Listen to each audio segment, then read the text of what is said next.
Los debates y manifestaciones en defensa del medio ambiente han estado en el tapete en buena parte de Chile en los últimos años. Con ayuda de Internet y los medios sociales, se ha facilitado la comunicación e información, convocando a miles a manifestarse sobre situaciones de contaminación o similares.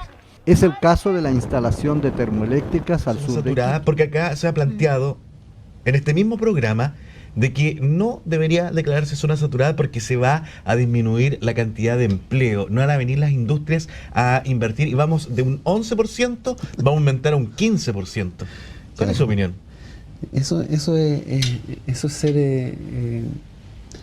es cruel, es crueldad, ¿te das cuenta? Pero eso es crueldad, porque ellos, con el mismo argumento que han construido este desempleo y esta situación de pobreza, con el mismo argumento quieren evitar que la gente o que hayan cambios importantes. Yo no sé si haya que declarar zona saturada, porque en realidad tendrías que declarar Puerto Montt, Chiloé, Ancud, Castro, Arica, qué sé yo, todas las regiones de Chile son saturadas, porque Chile es un nicho de negocios.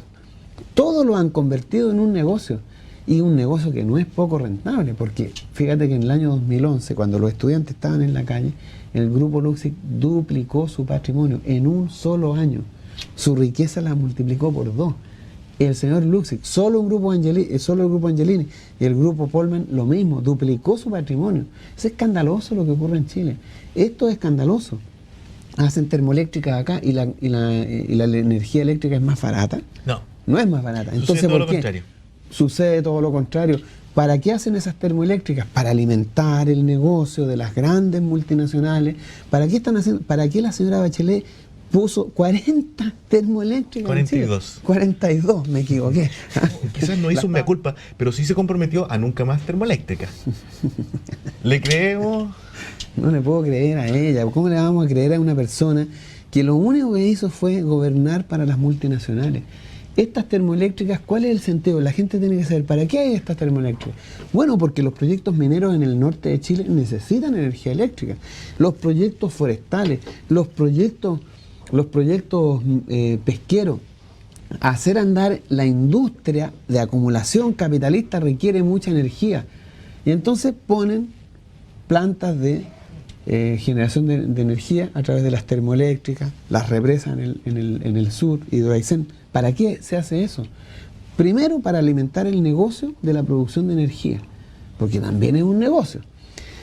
¿Qué es lo que debe hacer un Estado que piensa en el país? Reducir el consumo de energía y que el uso de la energía sea eficiente, ¿no? Nosotros tenemos en Chile por lo menos un 40% de margen, es decir, podríamos reducir el consumo de energía en un 40%,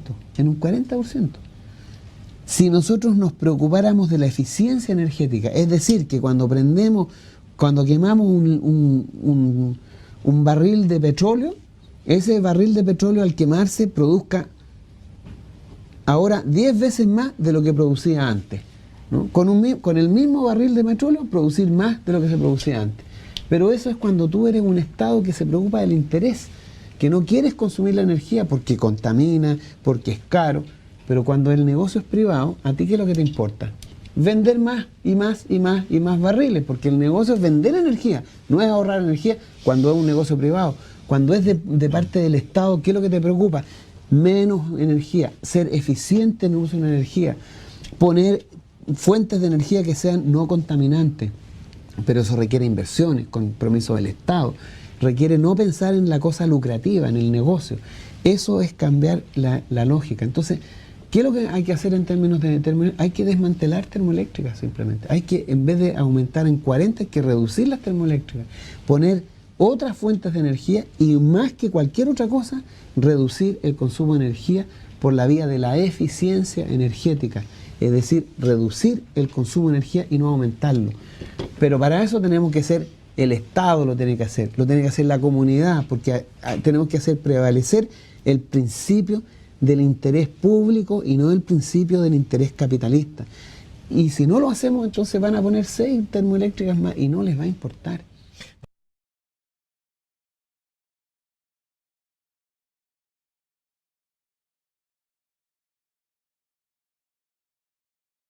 cosas en favor o en contra, pero aquí lo que no se dice claramente es que los transgénicos se hicieron para asegurar la rentabilidad del negocio en la producción de alimentos. Nada más. No tiene ningún otro sentido. Entonces algunos dicen no, que también la insulina es un transgénico, pero ese no es el tema. La cuestión es que para que los productos duren más, no se echen a perder y en consecuencia genere más ganancias, que se inventaron los transgénicos. Pero además, como esta investigación está controlada por grandes multinacionales, como Monsanto, ellos con la lógica del lucro, están controlando la producción de alimentos. Hay un tema que es importante decir. Muchas veces nosotros vemos noticias de cómo hay hambre en África. Tú sabes que hay más de 1.000 millones de personas que sufren el flagelo del hambre en el mundo. Claro. Hoy día. Hay que hablar de eso, cocina y política. 1.000 millones de personas que no comen suficientemente. En África tiene que ver con la insuficiencia alimentaria, o sea, con la insuficiencia, con la incapacidad que tienen esos propios países de producir su alimento por sí mismos. Entonces tienen que comprar los mercados internacionales. Y precisamente cuando a ellos les falta la comida y tienen que comprarla en los mercados internacionales, las bolsas que se dedican a la producción alimentaria empiezan a subir el precio. Entonces, mucha del hambre que hay en el mundo dice relación con la especulación financiera que hay detrás de los alimentos. Es muy grave, es muy grave. Hay otros temas, por ejemplo, la producción de salmones. La gente no sabe que para producir 1 kilo de salmón, tú tienes que destruir 10 kilos de pescado natural para alimentar al salmón. Entonces tú para producir un salmón, 1 kilo de salmón, destruyes 10 kilos. ¿Cuál es la lógica de eso? El lucro, porque el salmón se vende mucho más caro que los otros 10. Pero ¿cómo se hace? Es difícil, ¿no? Por ejemplo, en un gobierno presidido por ti, ¿cómo se podría hacer para todo este lucro en cuanto a la comida, en cuanto a las semillas transgénicas estas, que además creo que no se pueden reutilizar? Las semillas transgénicas se pueden reutilizar. Lo que no se puede reutilizar es el campo, porque ya está contaminado con semillas nativas. Pero entonces, ¿cómo hace con los empresarios? Porque al final de cuentas, quienes manejan todo esto son los grandes empresarios. ¿Cómo hace el gobierno para transar con estos empresarios sin expropiar, por ejemplo, o sin aplicar medidas que sean demasiado contundentes, demasiado radicales? Es que yo creo que hay que aplicar medidas demasiado contundentes, bien contundentes. ¿Cómo cuáles? Tú no puedes permitir que la alimentación del mundo esté en manos de especuladores financieros. Eso hay que terminarlo. La especulación con la producción alimentaria hay que terminarla y tener un control político de eso. Es decir, asegurarse que el interés público sea garantizado. Y eso, la única manera de que ocurra es que países democráticamente definan políticas que favorezcan la producción alimentaria, la autosuficiencia alimentaria. Mira, bien concreto. Arica, acabo de estar en Arica. Valle de Azapa, ustedes oigan Azapa, las aceitunas maravillosas. Vayan olvidándose de las aceitunas de Azapa. ¿Y eso? Porque las están echando abajo todos los olivares. Sí. ¿Para qué? Para instalar transgénicos. ¿No? Para producir soya y producir cualquier otro alimento que no sea las aceitunas del Valle de Azapa. Esas son políticas estatales que permiten a las multinacionales adquirir tierra para sustituir cultivos que son históricos, tradicionales, que dicen relación con una cultura y una forma de vida, los destruyen, producen otras cosas, generan disminución de la producción alimentaria que antes se producía de manera natural, y van generando un producto universal, estándar, que además tiene graves problemas desde el punto de vista de la salud. ¿Por qué ocurre eso? Por la necesidad del lucro. Porque aquí, antes de generar alimentos, lo que le interesa a las corporaciones como Monsanto es generar ganancias capitalistas y no producir alimento para el mundo. Y eso es muy grave. En todos los países. Entonces la pregunta, yo no soy periodista, yo voy a hablar solamente como la que está en la casa. Como la persona que de repente dice, siento yo personalmente que si voto por alguien de izquierda o de derecha, de los que hay, porque tú eres un candidato alternativo independiente. Siento que la cuestión está armada, siento que está arreglado. Al entrar tú al gobierno en los 4 años, ¿cómo se puede generar este cambio? Cosa que quiero ser súper realista, porque de repente a veces la gente en la casa, al final no va a pasar nada, po. No me quiero poner en consuelo de mucho, mal de tonto, o sea, en ningún sentido. Pero siento que está todo arreglado. Es que yo creo que eso no es así, po. Ya. Explícanos, porque muchos piensan así. Ahora está todo, o sea, la concertación y la alianza tienen todo arreglado. Ya. Eso sí. Pero Ahí otras está candidaturas, como las nuestras, no tenemos nada arreglado. Lo que nosotros queremos, de verdad, es hacer estos cambios. Terminar con las políticas que favorecen la producción de transgénicos. Favorecer las políticas que generan beneficios para la producción de la agricultura orgánica. Reducir el uso de pesticidas en la producción alimentaria. Es una cuestión central. Y eso tú lo puedes hacer desde el Estado, desde el poder político, porque ese poder político no es una persona que hace lo que quiere, sino que está mandatada. A veces se confunde esto porque muchos sectores de derecha dicen, no, el Estado es una especie de leviatán, un señor todopoderoso que hace lo que quiere. No es eso. El presidente de la República es un mandatario, o sea, está al servicio de la voluntad general, de lo que la mayoría de las personas quieren. Y en esta materia lo que tiene que hacer el Estado es generar políticas que favorezcan la producción alimentaria en el país, la autosuficiencia alimentaria, y que haya un control democrático. No se, por ejemplo, en Arica hay que terminar con todas esas medidas que permiten que entren los transgénicos. Simplemente no entran los transgénicos.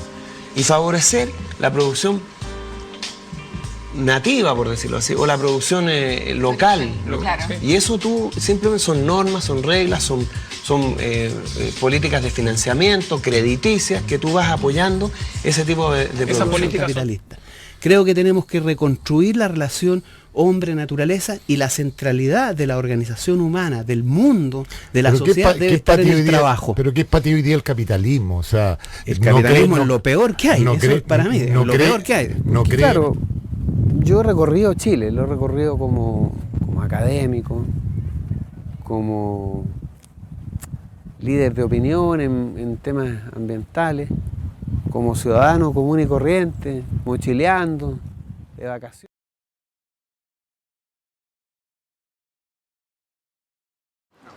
Veo poca televisión, pero sé que se trata del tema de los animales. Sí. Usted habla de un país de derechos. ¿Va a existir ese país de derechos también para los animales o va a ser solo para nosotros? Bueno, yo en lo personal siempre he sido partidario del reconocimiento constitucional de los derechos de los animales, en lo personal. Pero insisto, digamos, la constitución que nosotros vamos a crear no es una constitución que sea la que yo quiero, es la constitución del pueblo de Chile. Pero ciertamente, a mí me parece, y lo dije, digamos, ¿no? Yo me inicié en la lucha política fundamentalmente vinculado a lo que fueron las luchas ambientales desde hace 20 años.